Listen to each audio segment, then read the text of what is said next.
Begini Mas, bisa saya sampaikan bahwa adanya pengucuran dana 300 juta itu sebenarnya buat saya apresiasi yang setinggi-tingginya kepada pemerintah Kota Depok yang mana memenuhi janji kampanyenya.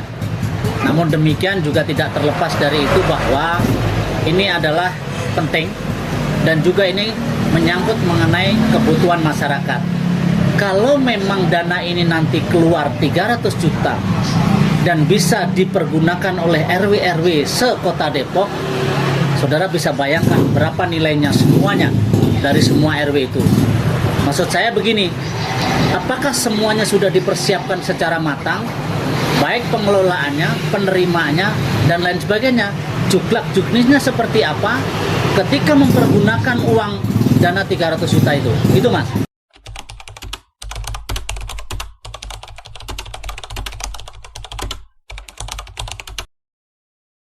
Jadi gini, dimulai dari rembuk RW atau rembuk RT-RT yang diundang atau pramusrembang atau musrembang itu sendiri.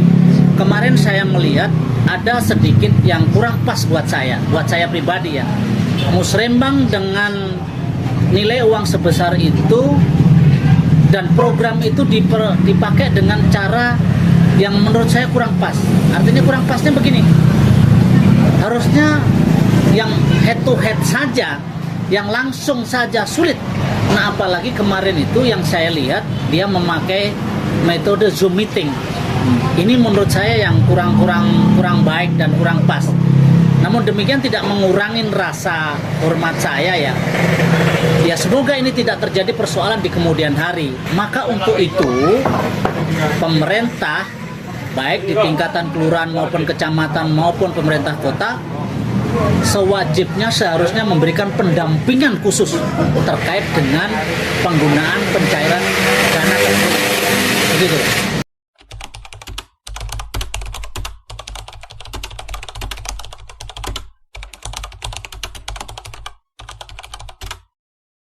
Kalau itu sebenarnya kan dana 300 juta itu sebenarnya sudah terbagi dengan sendirinya. Artinya terbagi dengan secara maksimal, ada juklak-juknisnya, ada keperuntukannya untuk apa, yang urgent yang mana, maka di situ sudah dipisah, bisa dipilah-pilahkan.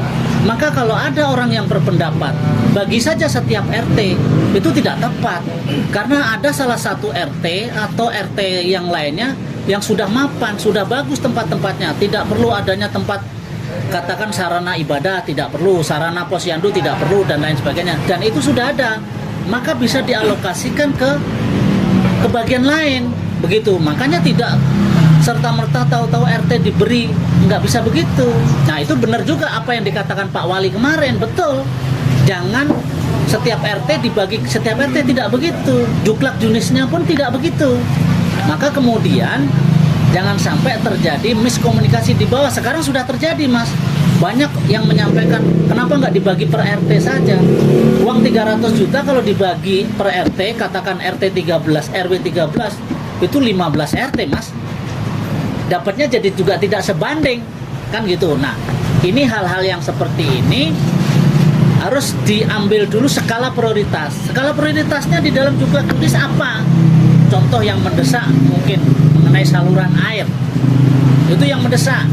Mengenai mungkin sarana tempat ibadah yang mendesak. Nah, yang tempat-tempat yang memerlukan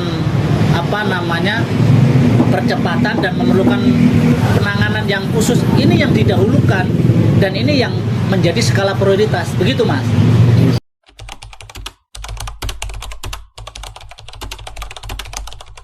Kenapa saya sampaikan harus ada supervisi, harus ada pengawasan baik di tingkatan kelurahan, mungkin kecamatan, mungkin bahkan kalau perlu mempergunakan lembaga swadaya masyarakat atau eksternal dari luar pemerintah boleh untuk ikut mengawasi itu.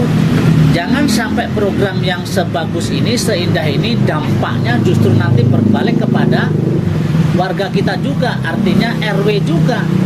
RW yang tidak mampu dan tidak mapan terkait dengan manajerial dan administrasi keuangan dan lain sebagainya, pertanggungjawaban dan lain sebagainya, kan jadi persoalan tersendiri mas, maka perlu disupervisi, maka perlu diikuti.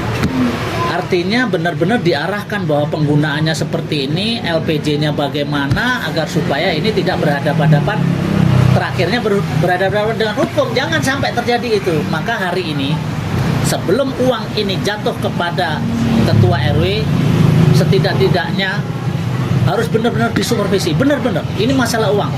Uang itu ketika wacana dan ketika menjadi nilai berbeda, artinya akan berbeda manusia nih, begitu mas.